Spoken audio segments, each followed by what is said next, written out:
Ambaji Gabbar mega પ્લાન્ટેશનનો કાંતિ ખરાડી દ્વારા વિરોધ કરવામાં આવ્યો, જેમાં વિકાસના નામે સ્થાનિકોને હટાવ્યાનો કાંતિ ખરાડી દ્વારા આરોપ લગાવવામાં આવ્યો। લગાતાર 10 વર્ષથી ઓછામાં ઓછા એક બાજુ બનાસ ડેરી રોપા રોપે, એક બાજુ વન વિભાગ રોપે, પણ આ બંને વિભાગ એવા રોપા રોપે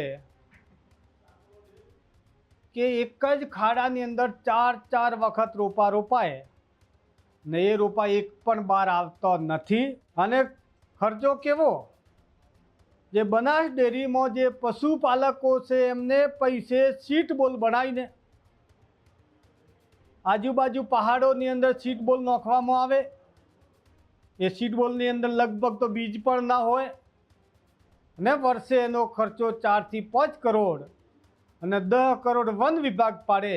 આ બંને કરતા હરતા બનાસ ડેરીના ચેરમેન અને વન વિભાગના રાજ્ય કક્ષાના મંત્રી પરવીનભાઈ માળી બંને ટેવાયેલા છે, ભ્રષ્ટાચારથી ભરાયેલા છે।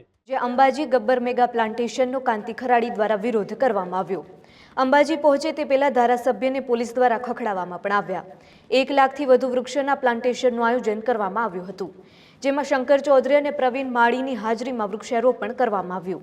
મેગા પ્લાન્ટેશનને લઈને સરકાર સામે ગંભીર આક્ષેપો પણ કરવામાં આવ્યા, જેમાં વિકાસના નામે સ્થાનિકોને હટાવ્યાનો કાંતિ ખરાડી દ્વારા આરોપ લગાવવામાં આવ્યો।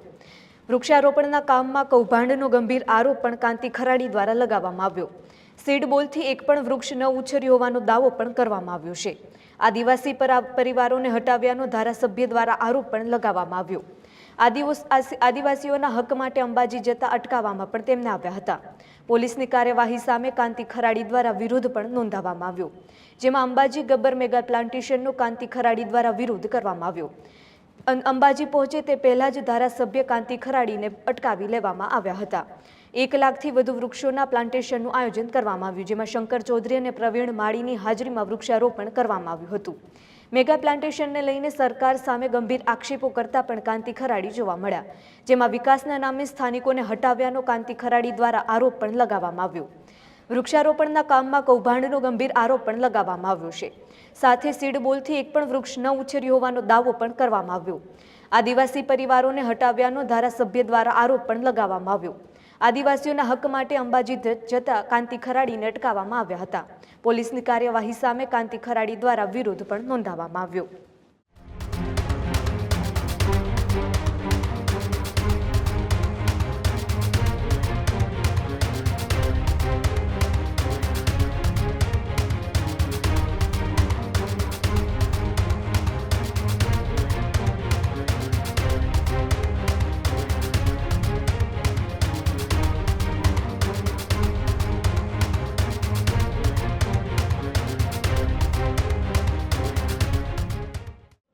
મારા વિસ્તારની અંદર લગાતાર 10 વર્ષથી ઓછામાં ઓછા એક બાજુ બનાસ ડેરી રોપા રોપે, એક બાજુ વન વિભાગ રોપે, પણ આ બંને વિભાગ એવા રોપા રોપે કે એક જ ખાડાની અંદર ચાર વખત રોપા રોપાય ને એ રોપા એક પણ બહાર આવતો નથી।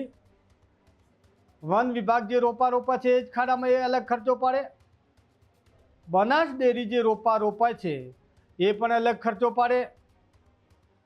અને ખર્ચો કેવો, જે બનાસ ડેરીમાં જે પશુપાલકો છે એમને પૈસે સીટ બોલ બનાવીને આજુબાજુ પહાડોની અંદર સીટ બોલ નાખવામાં આવે। એ સીટ બોલની અંદર લગભગ તો બીજ પણ ના હોય ને વર્ષે એનો ખર્ચો 4 થી 5 કરોડ અને 10 કરોડ વન વિભાગ પાડે। આ બંને કરતા હરતા બનાસ ડેરીના ચેરમેન અને વન વિભાગના રાજ્ય કક્ષાના મંત્રી પરવીનભાઈ માળી બંને ટેવાયેલા છે, ભ્રષ્ટાચારથી ભરાયેલા છે।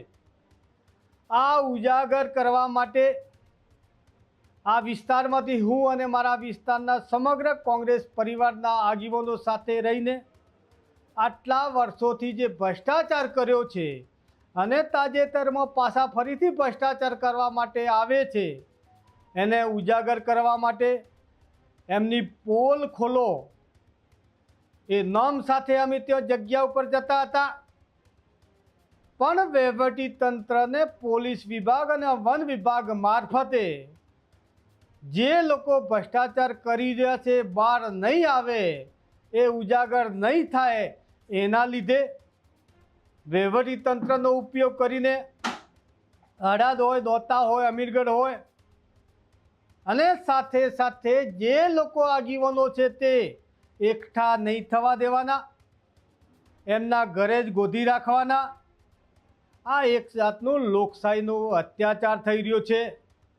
ખોટું કરે ઉજાગર કરવાની એમનો અધિકાર છે, પણ આ લોકો ભ્રષ્ટાચારથી ભરાયેલા છે અને હાથે હાથે આ લોકો જે કરતા હરતા છે એ લોકોનું ઉજાગર નહીં કરવા દેવાનું આ વહીવટી તંત્રને હાથો બનાવી રહ્યા છે.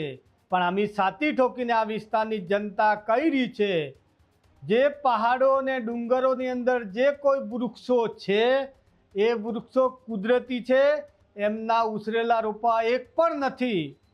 હું વધારામાં કહેવા માંગુ, આટલા વર્ષોથી રોપા રોપ્યા, આટલા વર્ષોથી ખર્ચા પાડીને રોપા રોપ્યા, એ રોપા એમના ક્યાં ગયા?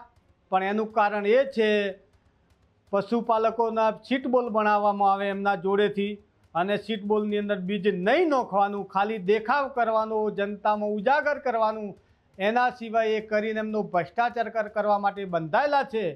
એટલે આજે જે રોપા છે કુદરતી છે. ઉપરથી અમે તો કહીએ છીએ આ ચોરી કરીને અમારા વિસ્તારમાંથી જઈ રહ્યા છે, અને ચોરી એવી ચોરી કરે છે જે કુદરતી રોપા અને ઇમારતી રોપા છે એ ચોરી કરીને જઈ રહ્યા છે.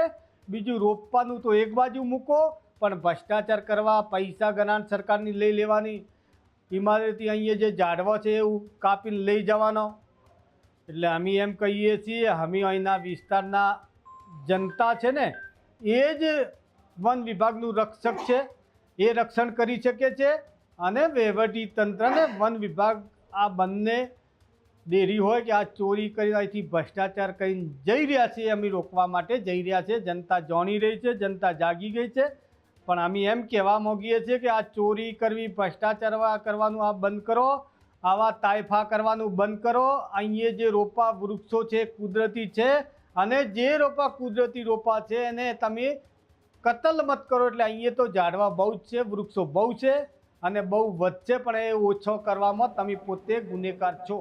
ખેડૂત ભાઈઓ છે ખેતરમાં ડ્રોન ઉડાવતા હોય છે ત્યારે આપણે એક પ્રશ્ન સતાવતો હોય છે કે જે આપણે અત્યાર સુધી જીપીએસ ટેકનોલોજી વાળા ડ્રોન વાપર્યા છે, જેથી કરીને મોબાઈલ ટાવર છે અથવા તો હાઈ ટેન્શન લાઈન પસાર થતી હોય, કોઈ વૃક્ષો હોય, ત્યારે જે જીપીએસ ટેકનોલોજી વાળા ડ્રોન છે એમાં ટકરાય અને ટ્રેસ થાય છે. પણ એગ્રીવન લાવ્યું છે GNSS ટેકનોલોજી ડ્રોન, જેથી કરીને એ ડ્રોન છે એ કોઈ જગ્યાએ ટકરાય નહીં, પોતાની રીતે જ ડિસિઝન લે છે અને મૂવ થઈ જાય છે. જેથી કરીને GNSS ટેકનોલોજી ડ્રોન છે એ વાપરવાનો આગ્રહ રાખો.